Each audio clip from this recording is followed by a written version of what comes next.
Guys, इस video के अंदर हम बात करने वाले हैं सरकारू वारीपट्टा मूवी के बारे में। ये मूवी जो है स्टार्टिंग होती है और शुरुआत में स्टेट बैंक ऑफ इंडिया को दिखाया जाता है, एक बैंक को दिखाया जाता है। यहाँ पर जो है अपने हीरो के पिताजी और हीरो आए हुए होते हैं क्योंकि उन्होंने टाइम से ईएमआई नहीं भरी थी, तो उनको नोटिस मिला है कि आपका घर जो है नीलाम होने वाला है। वहाँ पर वो स्टाफ से रिक्वेस्ट करते हैं कि उन्हें और टाइम दिया जाए, लेकिन वो स्टाफ है साफ साफ मना कर देता है। उनके साथ में उनका बेटा जो कि महेश है वो भी आया हुआ होता है और वो देखता है कि उसके पिताजी जो है किस प्रकार से बैंक स्टाफ से रिक्वेस्ट करते हैं और वो साफ साफ मना कर देती है। उसके बाद में वो दोनों घर जा रहे होते हैं। उसके पिताजी काफ़ी ज़्यादा दुखी थे, तो वो उनको देखता है और ख़ुद भी दुखी होता रहता है। उसके बाद में दोनों ही घर पहुंच जाते हैं। वहाँ पर हीरो की माताजी जो है वो उनसे पूछती है कि क्यों जी पैसों का इंतज़ाम हुआ, तो वो मना कर देते हैं कि पूरी कोशिश करने के बावजूद भी पैसों का इंतज़ाम नहीं हुआ है। रात होती है, दोनों ही सो जाते हैं, लेकिन सुबह जब महेश उठता है तो वो देखता है कि उसके माता पिता ने सुसाइड कर दिया है, दोनों ने फांसी लगा ली थी। उसके बाद में गाँव वाले आते हैं, उन दोनों का अंतिम संस्कार कर देते हैं। फिर महेश को जो है उनके पिता द्वारा लिखा हुआ एक पत्र मिलता है। वो उस पत्र को पढ़ता है और उसके ऊपर रखे 1 रुपये के सिक्के को लेके आगे बढ़ जाता है। वहाँ पर जो मास्टर जी उसको साथ में लेके जाने वाले हैं, वो उनसे पूछता है कि मास्टर जी नीलामी दर क्या होती है। मास्टर जी उसे दर के बारे में समझाते हैं और फिर वहाँ से वो दोनों हैं जो हॉस्टल में चले जाते हैं। वहाँ पर मास्टर जी जो है महेश के रहने और पढ़ने का इंतज़ाम एक हॉस्टल में कर देते हैं। फिर महेश वहीं पे रहने वाला है। वहाँ पर बैठे हुए महेश उसके पिता द्वारा दिए गए 1 रुपये के सिक्के को देखता है और तभी स्टोरी जो है फ्लैशबैक में चली जाती है। फ्लैशबैक में स्टोरी जाने पर महेश उसके पिता से पूछता है कि डैड, आप इतने स्ट्रॉन्ग हैं फिर भी क्यों रो रहे हैं। तो उसके पिताजी बोलते हैं कि बेटा मैं स्ट्रॉन्ग नहीं हूँ, स्ट्रॉन्ग वो होता है जिसके ऊपर कोई कर्ज नहीं होता है, या फिर उससे भी स्ट्रॉन्ग वो होता है जो लोगों से कर्ज को वसूल करता है, यानी कि ईएमआई वसूल करता है। उसके बाद में जो स्टोरी है वापस से अपने प्रेजेंट में आ जाती है। वहाँ पर दिखाया जाता है कि महेश जो है एक माँ जी के पास में है और उनके पास जा कर के बोलता है कि मेरे को टैटू करवाना है। वो उनसे पूछती है कि कैसा टैटू करवाना है, तो वो 1 रुपये का सिक्का देता है और वो टैटू बनवाने के लिए कहता है। उसके बाद में स्टोरी आगे बढ़ती है और एंट्री होती है हमारे हीरो महेश बाबू की, जो कि अमेरिका में रहते हैं और लोगों को इंटरेस्ट पे पैसे देते हैं। उनके एंट्री के टाइम में दिखाया जाता है कि वो लोगों से ईएमआई के पैसे वसूल कर रहे होते हैं, लेकिन तभी उनको पीछे से गाड़ी में से एक विलन देखता है, क्योंकि उनके पास में पैसों से भरा हुआ बैग था, वो उसे लूटना चाहता था। तो वो लोग क्या करते हैं, महेश की गाड़ी को ब्लॉक करते हैं और पैसे लूटने के लिए कहते हैं। महेश उनको समझाता है कि देखिए आप मुझसे पैसे नहीं लूट सकते हैं, और इसी बातचीत में थोड़ा बहुत विलन जो है गुस्सा हो जाता है, क्रोधित हो जाता है और उसको पीछे से लात मार देता है। जैसे महेश को लात पड़ती है वो सीधे ही गाड़ी से जाके टकराता है, गाड़ी के ऊपर जाके गिर जाता है। और इसी बीच में हमको जो इसके बैकग्राउंड में बीजीएम म्यूजिक सुनाई देता है वो काफ़ी ज़्यादा इंटरेस्टिंग एंड बहुत ही अच्छा है। और उसके बाद में फिर कॉल आता है महेश के दोस्त और असिस्टेंट मिस्टर किशोर का। वो उन्हें फ़ोन करके बोलता है कि सर आप कहाँ पर है, अब तक नहीं आए, किसी मीटिंग में जाना था। और फिर महेश उसको बताता है कि मेरा यहाँ पे रास्ता किसी ने रोक लिया और मेरे को पीछे से लात भी मारी है। फिर उसके बाद में वो दोनों कॉल कट कर देते हैं और शुरू होती है एक इंटरेस्टिंग एंड ब्यूटीफुल फाइट, जो काफ़ी देखने में बहुत ही बढ़िया है। स्लो मोशन इफेक्ट एंड बहुत ही ब्यूटीफुल म्यूज़िक से बैकग्राउंड में बजता है। फाइट में वो सबको धो देता है, लेकिन उसमें से बच के एक जो गुंडा है वो उसके पैसों से भरे बैग को लूट के भागने वाला होता है। तो महेश उसके पास में जाके बैठता है और बोलता है कि तू मेरा प्यार प्रेम सब कुछ चुरा सकते हो, लेकिन मेरा पैसा नहीं चुरा सकते। फिर एंट्री होती है कलावती जी उर्फ कीर्ति सुरेश, जो कि इस मूवी के अंदर एक्ट्रेस का रोल निभा रही है। इसमें दिखाया जाता है कि जो कलावती जी है वो 1 नंबर की बेवड़ी है, नशा करती है, पब में जाती है, जुआ खेलती है और उसके लिए इनको चाहिए होते हैं पैसे। इनके पास में भी पैसे हैं नहीं, लोग भी काफ़ी उधार हैं, काफ़ी पैसे मांग रहे हैं। तो उन सबको चुकाने के लिए वो एक और जुआ खेलना चाहती है, लेकिन उसके लिए उसको 10,000 रुपये चाहिए, जो कि इसके पास है नहीं। वो 10,000 का इंतज़ाम करने के लिए महेश के पास में जाते हैं, लेकिन महेश काफ़ी टफ है तो यूँ ही पैसा देगा नहीं। तो उसके लिए वो कुछ नाटक करते हैं, कुछ प्लान बनाते हैं और फिर वो पहले महेश से मिलने के ट्राई करते हैं। और इनकी सबसे पहले मुलाकात इस प्रकार से होती है, एक रोड पे उन दोनों का एक्सीडेंट होता है, जहाँ पे कलावती जो है कॉलेज जाने की नाटक कर रही होती है। दूसरे ही दिन कलावती जी जो है वो सीधे ही महेश के ऑफिस में आ जाती है और वहाँ पे उनसे पैसे मांगती है। तो उनका जो असिस्टेंट यानी कि उनका दोस्त किशोर है वो उनसे कुछ डॉक्यूमेंट वेरीफाई करवाने के लिए बोलता है, लेकिन इनके पास में कोई डॉक्यूमेंट होता नहीं है। इसके बावजूद भी महेश जो है उन्हें पैसे देने के लिए बोलता है और वो 10,000 रुपये ले लेते हैं, क्योंकि जो कलावती जी है उनको एक फेक स्टोरी सुनाती है, मतलब कि उनके पिता के बारे में वगैरह बचपन की कोई भी एक फालतू स्टोरी सुनाती है और उसके बाद पैसे लेके वहाँ से चली जाती है।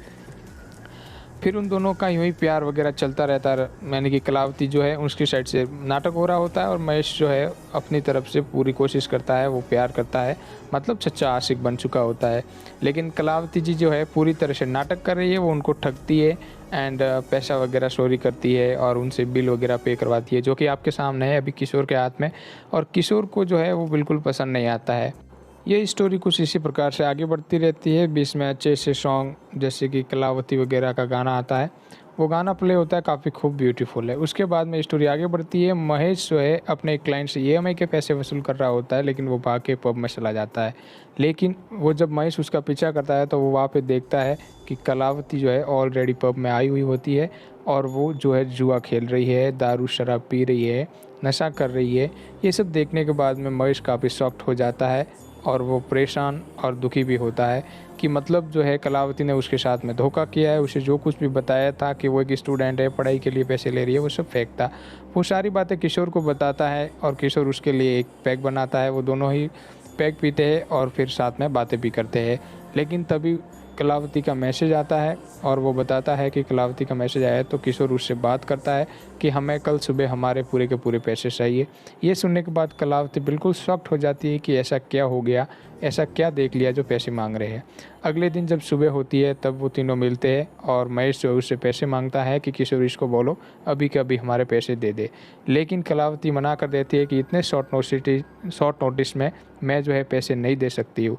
ये सुनने के बाद में महेश गुस्सा हो जाता है और उसको एक थप्पड़ मार देता है। थप्पड़ मारते ही जो है कलावती बहुत ज़्यादा गुस्सा हो जाती है और फिर वो अपने पापा को कॉल करती है।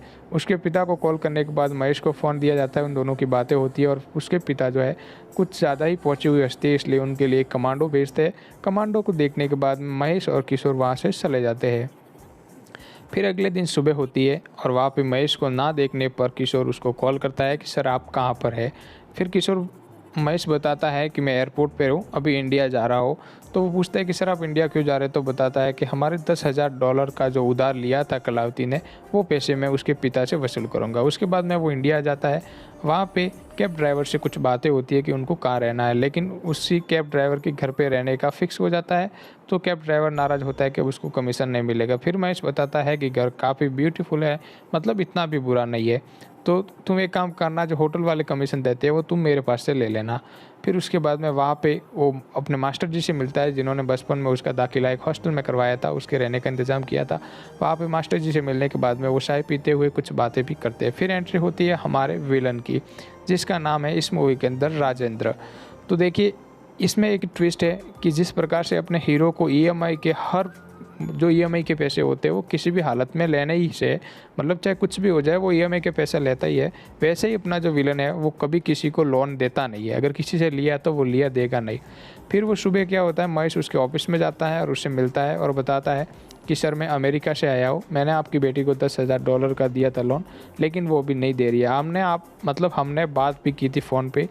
तो फिर ये कुछ बातें चलती रहती है, लेकिन उसके बाद में जो है राजेंद्र साफ साफ मना कर देता है कि मैं तुम्हें जो है ईएमआई का पैसा नहीं दूंगा, 1 रुपया भी नहीं दूंगा, जो मेरी बेटी ने लिया है वो मैं नहीं दूंगा। फिर महेश को धक्का मुक्का करके बाहर भेज रहे होते हैं, तभी महेश बोलता है कि सर मैं अपने ईएमआई के पैसे लिए बिना यहाँ से नहीं जाऊँगा। और फिर घर जाते टाइम राजेंद्र की गाड़ी को रोड पे महेश जो है ब्लॉक कर देता है। राजेंद्र इसे देख करके बहुत ज़्यादा गुस्सा हो जाता है। महेश बताता है कि मेरे पैसे दे दो, मेरे को अमेरिका जाना है। ये सब इशारों में बातें होती है। तभी जो है राजेंद्र गाड़ी से बाहर निकलता है और उसका कॉलर पकड़ लेता है और उसके बाद में फिर वो जो है वहाँ से चले जाते हैं। कुछ बात होने के बाद में चले जाते हैं। उसके बाद में काफ़ी इमोशनल स्टोरी शुरू हो जाती है। वहाँ पर दिखाया जाता है कि मास्टर जी जो है नाइट ड्यूटी कर रहे हैं क्योंकि उनको ईएमआई भरना होता है। ये सब सुनने के बाद में महेश जो भी है काफ़ी अपसेट हो जाता है, क्योंकि उसे अपने बचपन की स्टोरी वगैरह याद होती है। और फिर वो एक समुद्र के किनारे जो है वॉकिंग कर रहा होता है। तभी वो राजेंद्र के द्वारा भेजे गए कुछ गुंडे होते हैं जो उसके ऊपर हमला कर देते हैं। वो लोग कुछ इस प्रकार से प्लानिंग करते हैं कि महेश को एक नेट में कैद कर देते हैं, उसके ऊपर नेट फेंकते हैं। उसे एक नेट में कैद करने के बाद में काफ़ी ज़्यादा धोते हैं, थोड़ा तो मारते हैं और उसे मारने के बाद में उसको जो है आगे बांध देते हैं और पानी में धकेलने वाले होते हैं। लेकिन तभी अपना हीरो जो है खड़ा हो जाता है और उसका डट के मुकाबला करता है, उन सबको एक साथ गिरा देता है। और फिर होती है एक वापस ब्यूटीफुल एंड इंटरेस्टिंग फाइट। वहाँ पे काफ़ी ज़्यादा इफ़ेक्ट है एंड म्यूजिक बीजीएम का तो मैंने बताया बहुत ही ब्यूटीफुल है। फिर जो है महेश मीडिया को बताता है कि राजेंद्र के मैं $10,000 जो मांग रहा हूँ वो नहीं दे रहा है। और ये बात जो है राजेंद्र का एक बंदा होता है पुलिस वाला, वो सुनता है और बताता है कि सर ये लड़का काफ़ी ज़िद्दी लगता है, आप इस मामले को सुलझा दीजिए।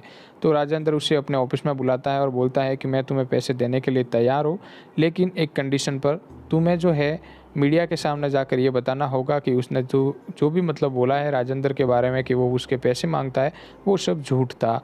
और ये सब सुनने के बाद मैं जो है महेश है वो मान जाता है कि हाँ ठीक है, मैं तैयार हूँ, मैं मीडिया को बुलाइए, मीडिया के सामने बोल दूंगा कि मैंने जो बोला था वो झूठ था, कि मैं राजेंद्र के $10,000 मांग रहा हूँ। और फिर मीडिया को बुलाया जाता है और जैसे ही महेश मीडिया को बोलता है कि मैंने जो कुछ भी कहा था वो झूठ था, तो ये सब सुनने के बाद में मीडिया जो है काफ़ी ज़्यादा भड़क जाती है, वो सब लोग क्रोधित हो जाते हैं और फिर सब गुस्से में बोलते हैं कि पुलिस को बुलाओ वगैरह। बीच में मतलब थोड़ा बहुत हल्ला हो जाता है। फिर महेश थोड़ा चिल्ला के बोलता है कि साइलेंस, मैंने कहा कि जो भी कहा था वो झूठ है, लेकिन मैं राजेंद्र के $10,000 नहीं 10,000 करोड़ रुपए मांग रहा हूँ।